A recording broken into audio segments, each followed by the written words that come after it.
pagi semuanya. Halo semua. Mengala baloran. Sebagai tukun. Sawadi tukun.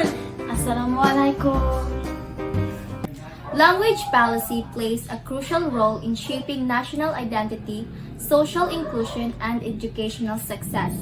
In Southeast Asia, a region characterized by immense linguistic and cultural diversity, governments adopt varying approaches to manage multilingualism while promoting national unity and global competitiveness. Countries like Indonesia, Singapore, Myanmar, Laos, Thailand, and Brunei each implement unique language policies that reflect their historical context, ethnic compositions, and educational goals. This comparative overview examines how these nations balance official language use with the preservation of indigenous and minority languages, the role of bilingual or multilingual education, and the broader implication of these policies for literacy, cultural identity, and equitable access to learning. So first is Indonesia.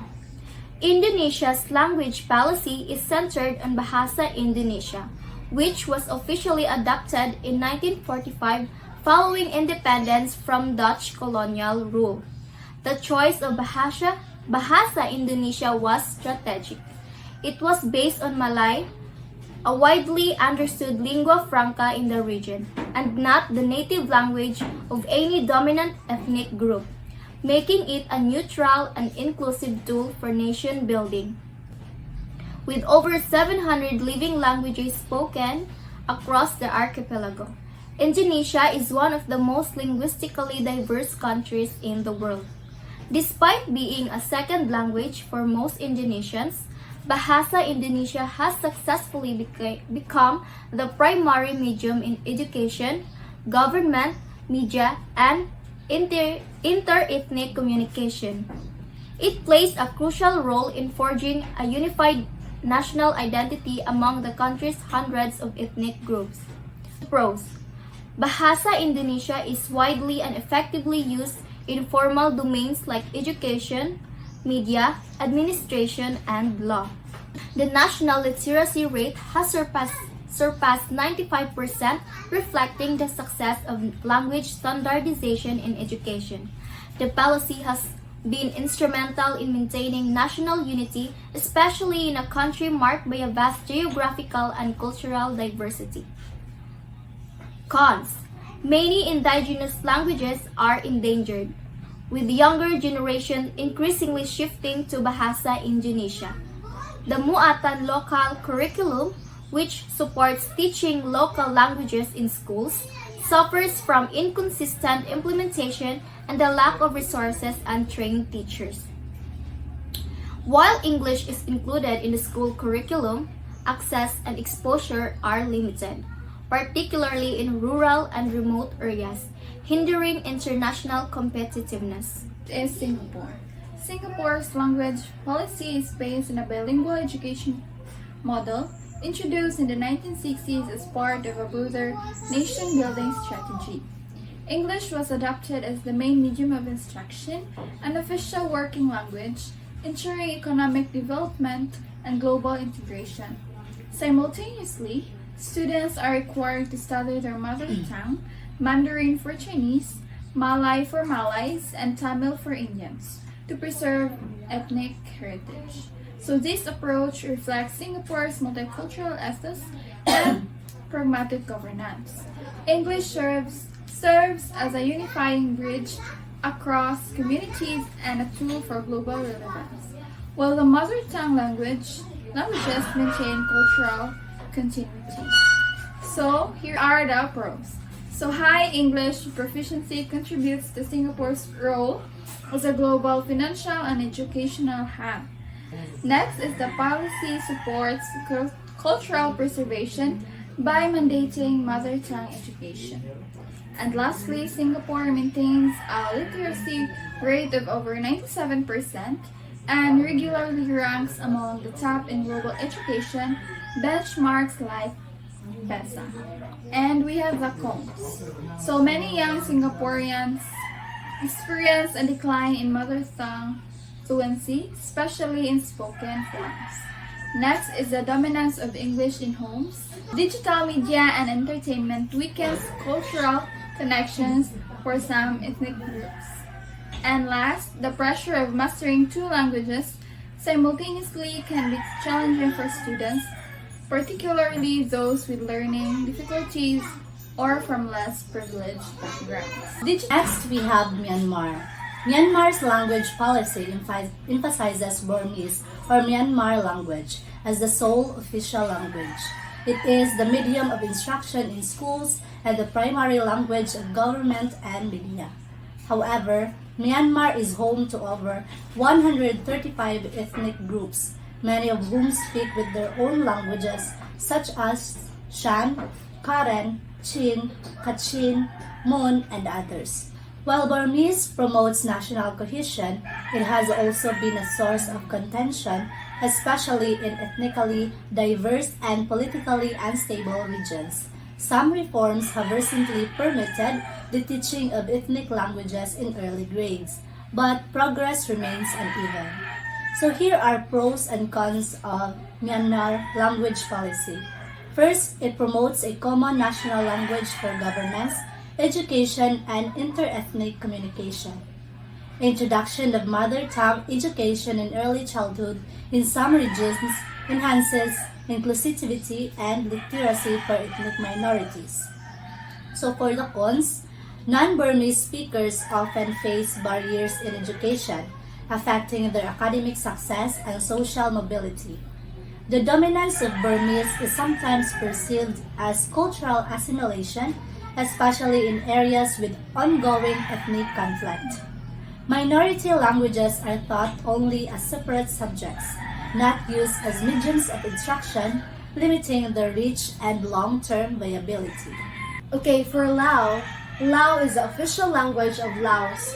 It's used in public administration, education, and media. However, the country's population is highly diverse, with over 80 ethnic groups including the Hmong, Mu, and various Thai tribes. Many children from rural and minority communities enter school with little or no exposure to the Lao language. To address this, international organizations like UNICEF and Save the Children have piloted mother tongue-based multilingual education or MTB-MLE programs to support early literacy in children's native languages before transitioning to Lao. So, the pros of this language is that Lao serves as a tool for nation integration and effective public administration.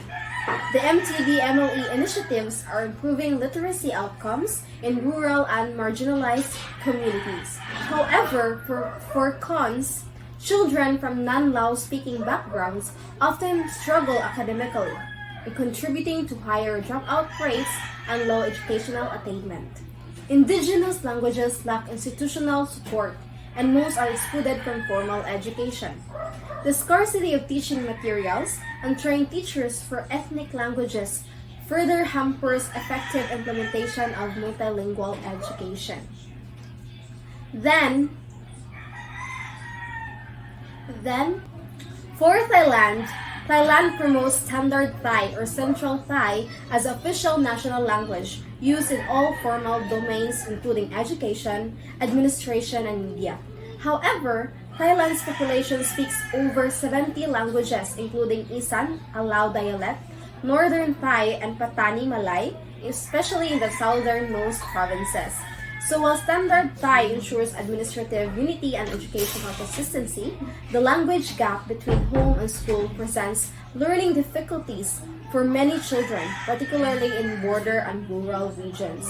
For the pros of this language policy, a unified language policy contributes to strong national identity and effective governance.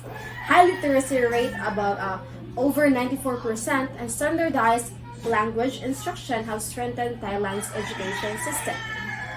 For its cons is that language mismatch between home and school contributes to poor learning outcomes and marginalization of ethnic students. The Patani Malay speaking regions have experienced political unrest, partly driven by cultural and linguistic exclusion. And the bilingual and multicultural education programs are limited in scope and resources, leaving many linguistic communities underserved. For Brunei, Brunei's education policy under the SPN 21 or the System Pendidikan Negara Abad Ki 21 supports a triangular approach. Malay is the national and official language, English is the medium for science, math, and technical subjects, and Arabic is taught in religious schools and integrated into Islamic studies. This triangular model aligns with Brunei's goal of preserving Islamic identity, developing national pride, and ensuring global readiness in science and technology. So the system is well supported in urban areas, though disparities persist in rural schools. There are pros and cons. First, the pros. It strengthens national and religious identity through Malay and Arabic language education. Next, English proficiency equips students for high education and global employment. Brunei also enjoys a high literacy rate of over 96% and English usage is widespread in urban centers. However, the cons are rural schools have faced shortage of qualified English teachers and resources, limiting the reach and bilingual education. Also, managing 3 languages in early education may place a cognitive burden on some learners. Arabic remains confined mostly to religious domains, limiting its broader utility in society. The language policies of Southeast Asian countries reveal both shared challenges and distinct national strategies in managing linguistic diversity. While most governments prioritize a national or official language to promote unity and streamline education and administration, efforts to preserve and promote indigenous or mother tongue languages vary significantly. Countries like Singapore and Brunei have integrated bilingual or trilingual education models to maintain cultural identity while ensuring global relevance. Others, such as Myanmar, Laos, and Thailand, continue to grapple with marginalization of minority languages and the resulting disparities in educational outcomes.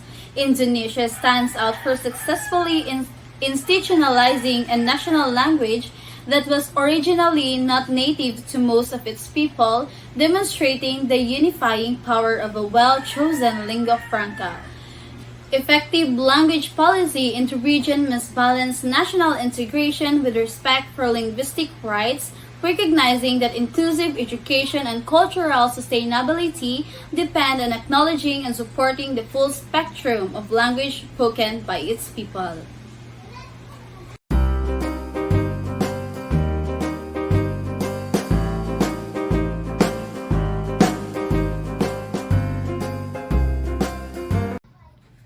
Okay, 1, 2, 1, 2, 3. Sila. Guys, okay, 1, 2, 3, go. Sila pakit mo na. Halos mo ah. Mengala Baloran. Sabay dito, Kun! Sabay dito, Kun! Assalamualaikum. Uy, guys.